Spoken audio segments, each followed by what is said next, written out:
Dandelion Song here. I hope my microphone will behave for us today on this video. Well, so since I found out that ground zero, and I discovered this through the Back to the Future videos, and I encourage you to go ahead and watch all those.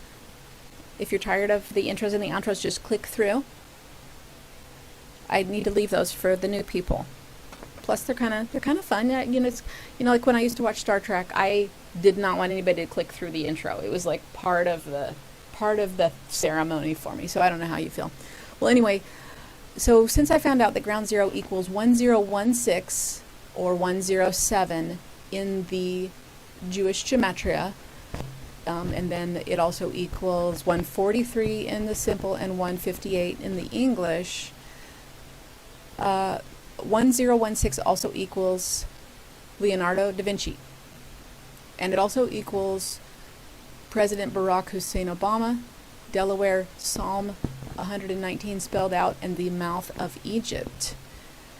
So then I thought, let's take a look some more look at Leonardo da Vinci. Plus I like to go into history, and I think that when we go in on these these information tours, it's easier to remember the things that we learn, because we got to put some fun into this as well.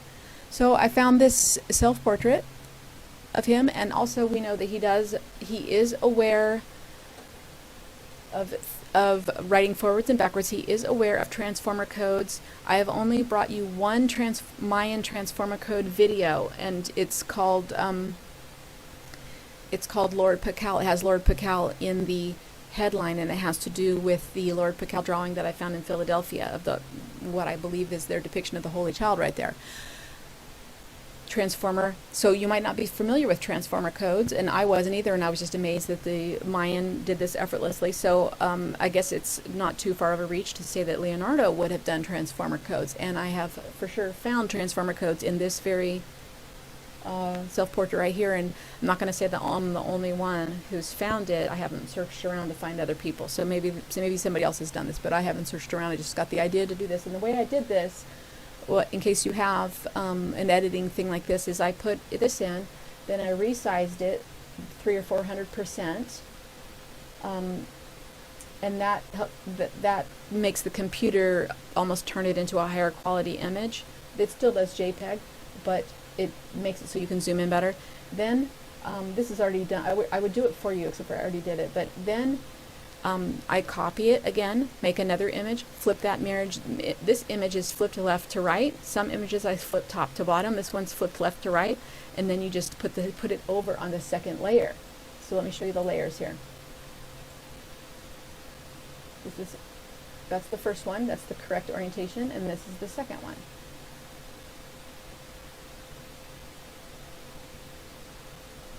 So you can see very clearly, yes, we have secret messages in here. Right?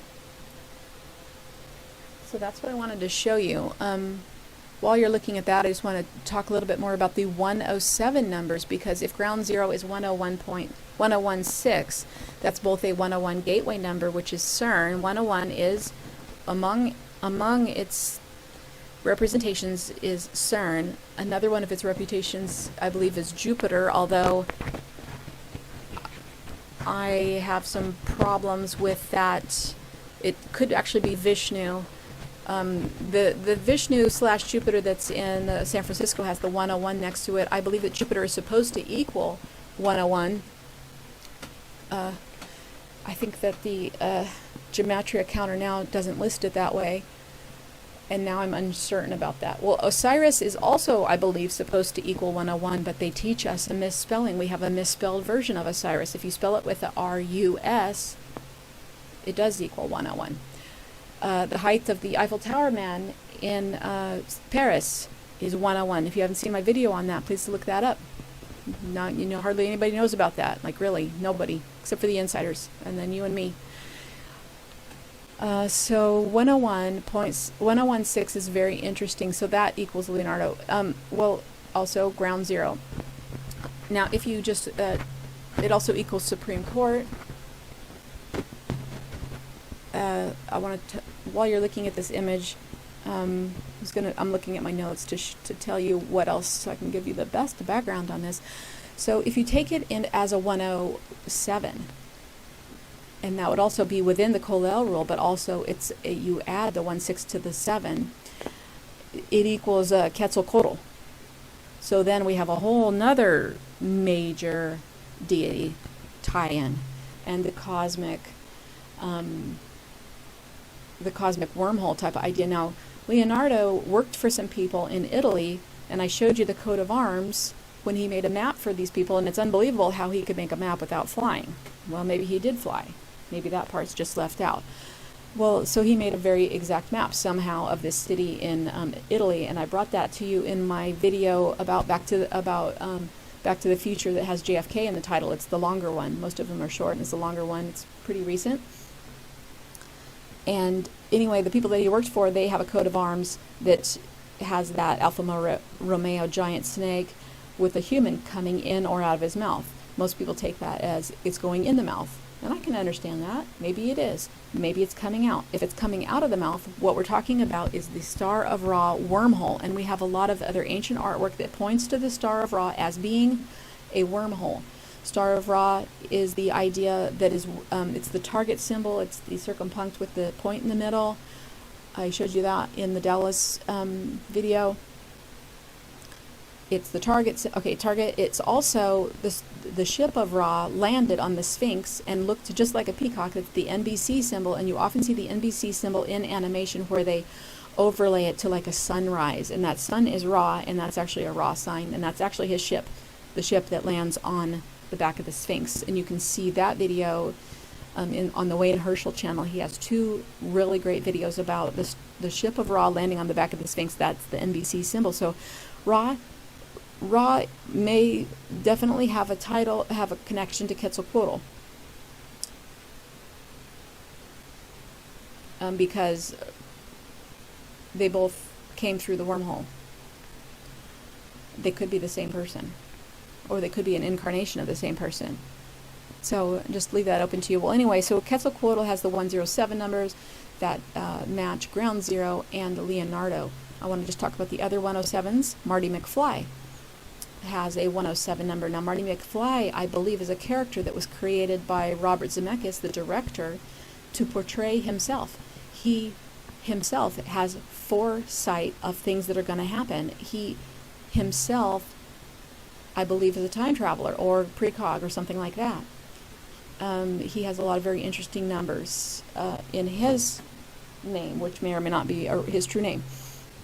But he wrote Marty McFly to portray himself, and in Marty McFly warns people about things in the future, and that's exactly what Robert Zemeckis does. So this is also another Quetzalcoatl tie-in. Marty McFly also has the Bride of Christ numbers. In his English gematria, his simple gematria is 136, and times 6 is 816. That is phi backwards.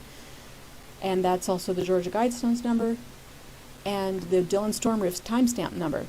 816 also equals Bride of Christ, Valley of Death, Mother Mary, Virgin Mary, Columbus Day. We just talked about Columbus in the last video, Dallas. Stock Market, Snow White, Will of God, Great Awakening, Right Hand of God, Heaven and Earth, and newspapers. And guess what Robert Zemeckis equals? He equals all of those things if you just add the word "the" to them. His his gematria equals the Bride of Christ. In the simple and the English gematria, it's 169 in the simple and 1014, and it equals the Bride of Christ, the Valley of Death, the Mother Mary, the Virgin Mary, the Columbus Day, the Stock Market, the Snow White, the Will of God, the Great Awakening, the Right Hand of God, the newspapers. Bride of Christ equals newspapers, Bride of Christ equals heaven on earth. So Robert Zemeckis would equal the heaven and earth. Now, a new movie just came out yesterday on the 10/20, or no, I think it was 10/21 that the new movie came out, sorry. And that was one of the arrival dates in the Back to the Future movie, which was directed by Robert Zemeckis, in which the character, the walk, which I haven't seen, and I want to do a video on the preview of it. The character is, I don't know his name, but he looks very much like Marty McFly. So that movie comes out on the day that Marty McFly, one of the very central forecasted days, October 21st, 2015. A lot of people, the Cubs are supposed to win the series. Now that didn't happen. And it might not have happened because enough people woke up to the prediction, and then they didn't blindly believe it in their subconscious. So enough people woke up to realize this, and probably enough powerful people who are paying attention understood the code and decided to disbelieve that future, and then it didn't come true. Whereas if no codes had been brought out, everyone would have stayed hypnotized, and they probably would have manifested the Cubs winning. We live in a strange quantum collapse universe. I truly believe that. You don't have to believe it, though. So there is a Robert Zemeckis, Leonardo, Quetzalcoatl, Marty McFly, time traveler, Great Scott, Ground Zero tie-in here. The 2 Stopwatches movie video that I brought to you, New World Order, Kill and Destroy has the 10:04, which is on the time of the clock that happens when they time travel. We have a lot of clock symbolism. 1016 also equals Supreme Court. So Leonardo da Vinci equals Supreme Court. And it also equals the number of the beast.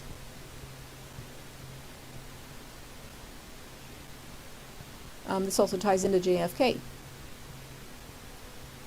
So don't say I have all the answers. I just wanted to give you all those pieces before I show this to you, so that you know why I'm up. It doesn't seem like, it seems like a segue, but it's not. You know, we have asteroids, we have hurricanes. Why are we looking at Leonardo? Well, I get tired of looking at hurricanes and asteroids sometimes. Do you? I mean, I wish safety for the people in the way, for sure. Look at this, though. I don't know if hopefully my cursor's lighting up. Oh, let me make another layer, then I'll be able to draw on it. Nona's digging her toenail into my foot. Stop, Nona. Here we go. Where's my writing thing? For a second, I thought I wasn't recording. I have done that before, where I just blab on and I wasn't recording. You see, I share with you my vulnerable secrets, some of them. All right, well, here we have a little butterfly. Let me show you. This is a monarch.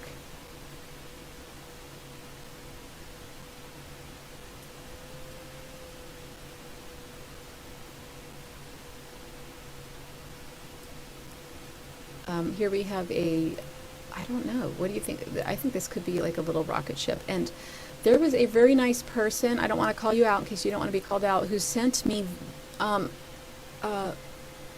pictures of someplace in France. Oh, I hope you're listening. I can't find where that place is. I went to those coordinates and I don't see that installation there, so I'm very confused. I'm starting to wonder if you have a different Google Earth than I do.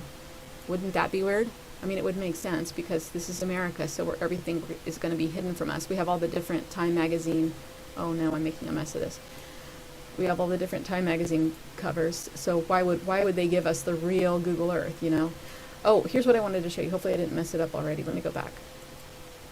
Look at the so this could be a rocket. It reminds me of that picture that the person from France sent me. So I've showed you how there's a spaceship at the top. Let me go, if it'll go in more. I've showed you how there's a spaceship at the top of every tree of life. And there's a spaceship in the Vatican symbolism and also in the, Herod's coin, which is in my intro or my outro. Anyway, this is a lot easier to see when you zoom out. I should have stayed zoomed out, but it's right there. And then here we have, this is the Freemason flying disc. See the wings?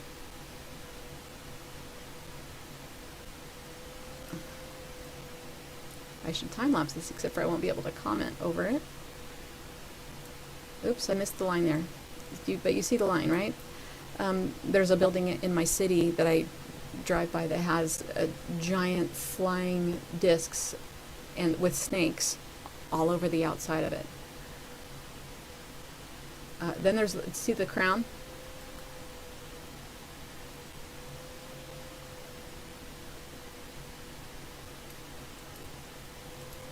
Let me move this for you. Okay, so This is what he's saying about himself. All right, well, let's just keep going here. Here in his eye, in the very center, before I saw a rosy cross. But you will also see right here, this is a crab. I need a smaller pen. Okay, so you see the rosy cross here, right? Here's the center, here's the top. I almost don't want to, I feel like I'm wrecking the drawing. I feel like, you know, when you're eating a cookie that's very, except for I don't eat cookies, but you're eating a cookie, it's very pretty, and then you're messing it up. Let me just get a darker pen so I won't totally mess up the drawing. There, you see, okay, that's better. Do you like that? You see it? Rosy cross right here. You probably saw it before. You're like, can we go on now? Here's your rosy cross. We're right in the middle of the eye right here. The eye. E-Y-E. Look at all these shapes. Here, this is a crab. Crabs are important because Freemasons consider crabs to have perfect balance. They are the 69 idea of the Freemason Arch, the 169th day of the year, and they have balance of the elements. This is why they can breathe air, they can breathe water, they can be on land or in water, and they are the color of fire, especially this one, right? I could find all these legs for you.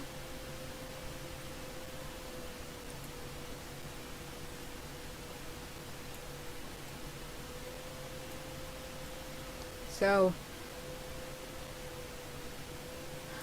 pretty amazing, right, that he could do this.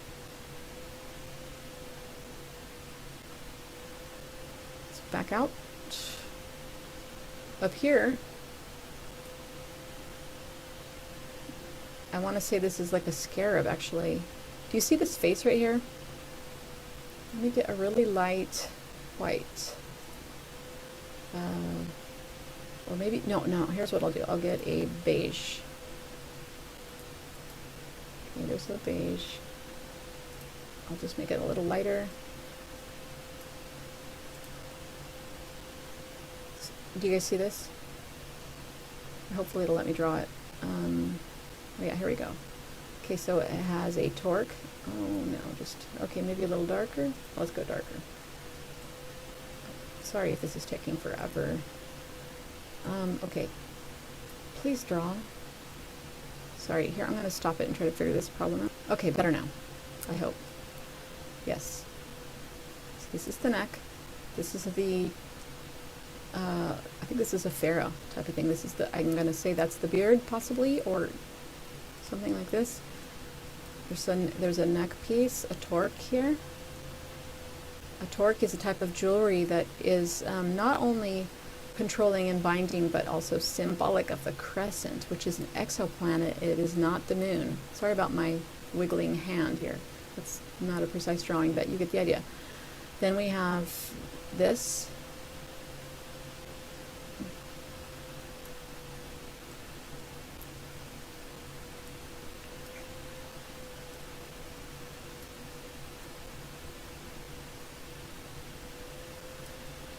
There's a picture, an ancient statue actually, of Inanna Ishtar, and she has a helmet on her head that has giant earpieces like this. And I believe this is why they gave Princess Leia all this side hair that's big. But there's also the Hopi idea. The Hopi wear their hair in a Princess Leia manner, and I believe that they have been protected by star beings, the Hopi people. And so they would, of course, see the star beings and wear their hair in the form of the star beings. And I believe that that is how Princess Leia wore her hair.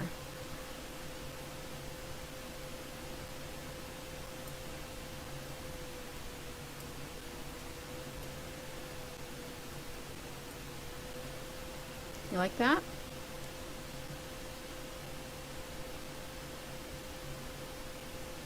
Here's the dome. I know you saw the pyramid too right away. I saw the pyramid too. I'm just kind of showing you the other things. The all-seeing eye, right? Let's back out. We'll see the all-seeing eye again. So it's the all-seeing eye, but it's a little bit more than that. let's go, I want to go more yellow with this. I wish it would make both of them. I know I have to type in the numbers for that to happen. I just wanted this to look like, you know, the Vatican type of idea of the all-seeing eye, where they have the Tetragrammaton as the all-seeing eye. So we have these rays coming out, see? Now, oh, there's a little face right there. There's another little face. I know Grox would have heyday with this. I wish I had more time to watch his channel. I do enjoy his work, even though I don't believe everything that he believes. Let's see, so you could see the pyramid here. Let's back out some more. So the monarch butterfly here is at the top, except for actually this is kind of the top. Do you see that?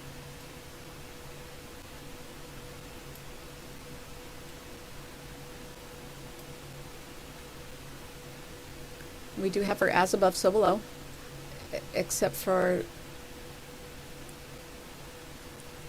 it's not see, when I think of the as above, so below, it's more of a chalice.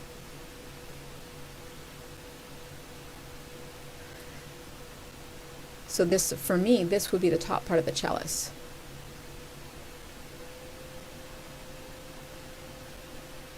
Sorry, I'm kind of messing up some of the really nice pictures that are in here. Well, look at, do you see like the little pink rabbit?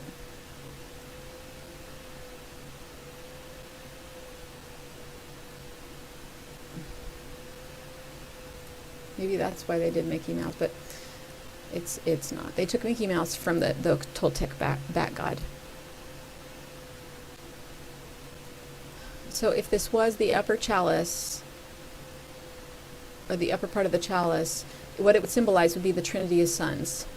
I'll just do, even though there's, oh, there is a little circle there. And this would be the Star of Ra right here in the Trinity of Suns. And then this center part of the chalice would be what is symbolized as the connection between heaven and earth, which is also be symbolized by the stem of the chalice, which is also symbolized by the say the Washington Monument and Orion, because that symbolizes Orion. So this one isn't completely straight up phallic, but we do have some other, like, anyway, there was a person in here, and did you see it? Oh, look at this one. Okay, well, let's go back up here. Do you see this being right here? Look at this. Okay, this is on top of the head. Look at this. Let's go in.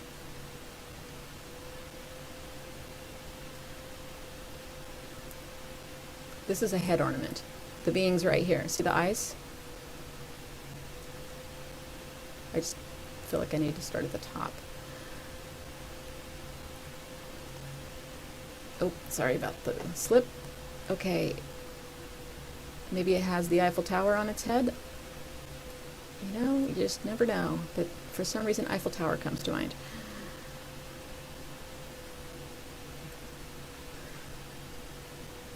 Okay, so there's this. It's got some. This looks like those beings that were that made the clone army, right?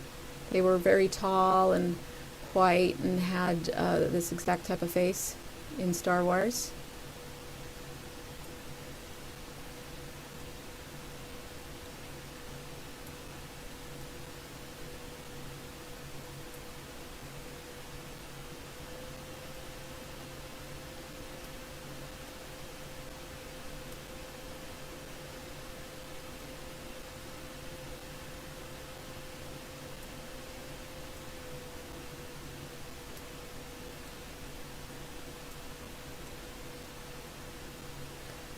So I would say this very closely matches an Archon that I've seen on Greek coins. Archons, according to Gnostic symbolism or Gnostic tradition, are the gatekeepers or the they control the different layers of the dimensional domes of our creation, and they may have gone astray. They may or may not be upholding their original mission.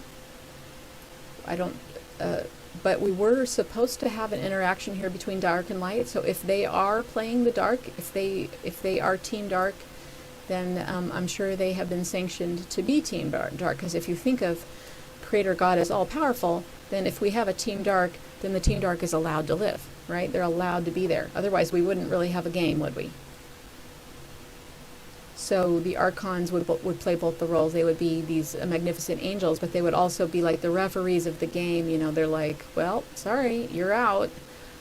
You know, or you get a penalty, which then makes them look like a bad guy when they don't just uphold, you know, what seems to be right, or even if they themselves are the author of something nefarious.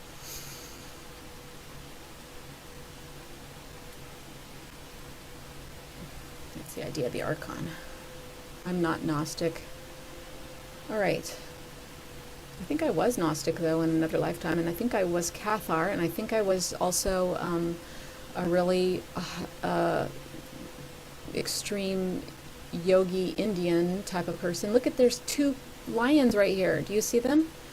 Now in Back to the Future, they had lion gates everywhere, and they talked about this summer how about the lion gates. Look at these lions right here. Okay, yeah, I was a extreme like yogi.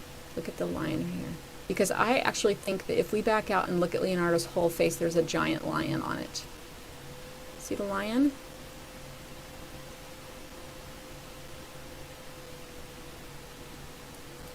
Are you guys having fun? You can pause it and go get a snack. Or some tea, something like that. I'm just going to draw the next one out for you, and then I'll pop back. All right, I drew the other one out for you, and then zoomed out. This could be, it depends on what you think this is. This could be a lion, or it could be like a lion-faced worm. There's these, these are really here. I didn't just make this up. They're really there. And you could see this, right? That it could come, I'm not for sure saying it's a worm. I'm just saying you can see this part.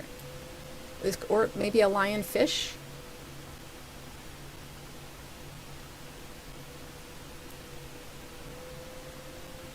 Because I don't see like claws. Do you?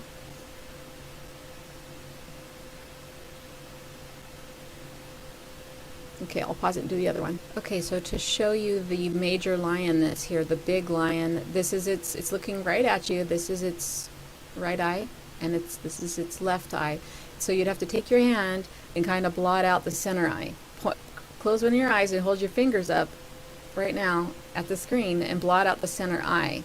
And then at least the redness of it. And then you will see the nostrils, and you will see that this part right here is like, you know, the nose of the larger lion here. So he might be saying that he, oh, sorry, I forgot I wasn't even holding up the microphone. Cuckoo. Okay. He might be saying that he, you know, is of the royal house of the lion, or he's one of the lions of the lion gate. You know, he does tie into this time travel kind of stuff. So maybe, you know, and we saw lion gates everywhere in the Back to the Future movies, and I know I didn't really mention them. I saw them everywhere, though. It just, you know, you can't mention everything. All right, so we'll just scroll down here to show you the rest of this. There's a little face right here. On the side here, I would like to find an Orion or an Isis, so it would help me understand some of the other things we've been seeing. This one appears to be sleeping. Does it look sleeping to you? I don't know. We have a wolf type of face here. Or it could be a rabbit.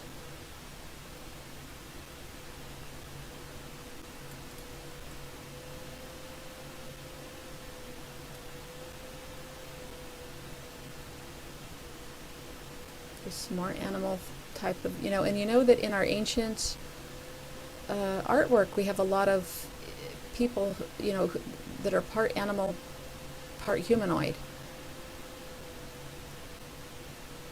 So it's not so crazy that we would give some credence to the animals here. I've told you that I can see energy, and I do see many people have animal past lives, and I do not believe that this is a punishment or, you know, anything like that. In fact, I actually remember I remember quite a few animal past lives of my, well, you know, they were always choices. It depends. So if you have an animal past life that's not a choice, like you didn't have a choice to be that animal, then that would be having more to do with your karma.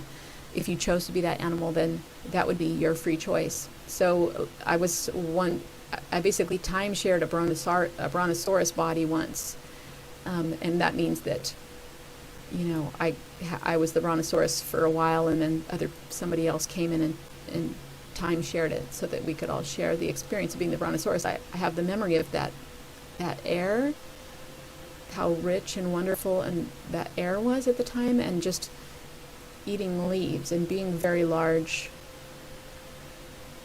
You know, it's not a lot to do there, but it's worth being a brontosaurus, at least for a little while. The musings. Oh my gosh, look at this person. This looks like, it's got the hands together here. See? What is he holding? Let's see. It looks like a heart, kind of. I'm just going to draw a heart. It might, or it could be, you know, a frog. Frog is a very strange word. I'm sorry, I'm not doing a good job on the frog, but I think it's actually could be a heart. There's another little being here. And then, did I miss oh, here he is. You see this guy? I kind of want to do him in a darker color. Let's try that color.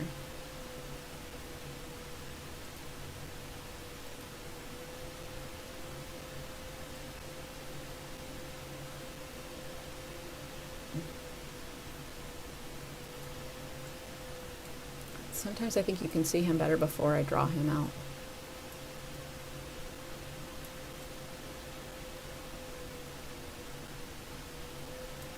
Now, if I had a really nice version of this, I think we would have less JPEGing and just, you know, these, instead of being fuzzy lines, these would be more precise lines.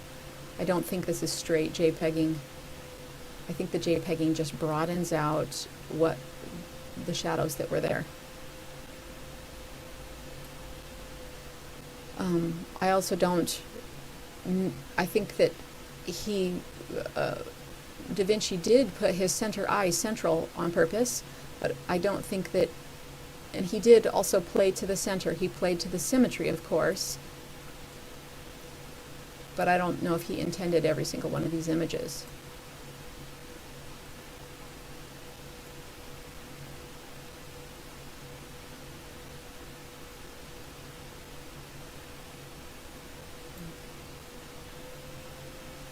Do you remember that character in Harry Potter?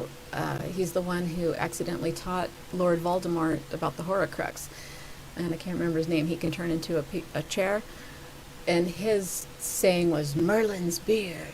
Well, who's Merlin? And why would they make a statement like that? Merlin's beard. Look at all this stuff. Look at this person. I almost want to do this one in like purple or something.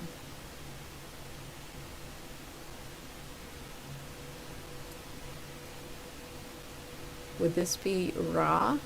The Amun-Ra, sorry. Would this be Amun-Ra? You know, the Baphomet god? Marduk-Ra? It looks like Dracula, right? Look at this on this side. And it has these,